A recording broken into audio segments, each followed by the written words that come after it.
السلام علیکم سامعین، 26 شوال المکرم ہے، 28 مئی ہے۔ سوشل انڈیا نیوز میں آپ کا خیر مقدم ہے۔ خبر کا عنوان ہے: دیوبند میں رہنے والے عالم فاضل مفتی محمد شوکت علی قاسمی گورکھپوری کا ابھی تقریباً 11 بجے انتقال ہو گیا ہے۔ انا للہ و انا الیہ راجعون۔ انتقال دل کا دورہ پڑنے سے ہوا ہے۔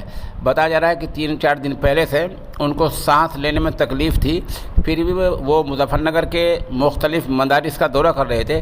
طلبہ اور اساتذہ کے درمیان اصلاحی اور تربیتی اور تزکیہ نفس سے متعلق ان کے بیانات جاری تھے۔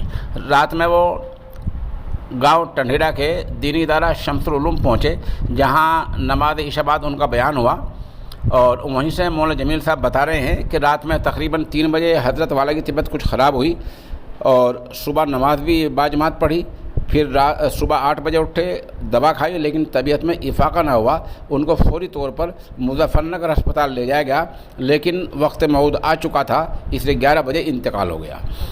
مولانا کے بارے میں بتایا جا رہا ہے کہ انہوں نے شروع کی جو تعلیم حاصل کی وہ مدرسہ تاج العلوم لچھمی پور گنگرائی میں تعلیم حاصل کی ہے۔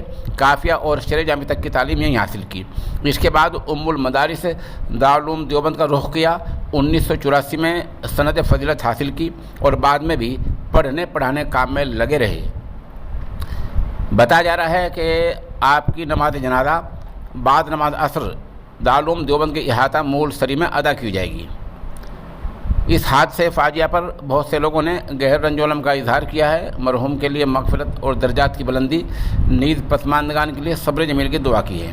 ان میں دارالعلوم دیوبند کے اساتذہ کی بڑی تعداد شامل ہے، خاص طور پر کل ہند مجلس تحفظ و ختم نبوت کے نائب ناظم حضرت مولانا شاہ عالم گورکھپوری دامت برکاتہم، مولانا نسیم احمد بارہ بنکوی، اور حضرت محتم صاحب، مولانا قاضی رحیم الدین احمد المرکز تراث الاسلامی دیوبند، اور گورکھپور مہراج گنج سے مولانا حکیم محمد احمد، مولانا عبید اللہ قاسمی، مرحوم کے استاد مولانا اقبال احمد فائق قاسمی، مولانا حافظ عبید الرحمن، مدرسہ ترکلوا مولانا شبیر احمد قاسمی، ان لوگوں نے تعزیتی پیغامات پیش کیے ہیں۔ آپ کو بتلا دیں کہ وہ مغربی اتر پردیش کے ضلع شاملی قصبہ کیرانے میں مولانا محبوب عالم ندوی ہیں، آپ ان کے خسر ہوتے تھے۔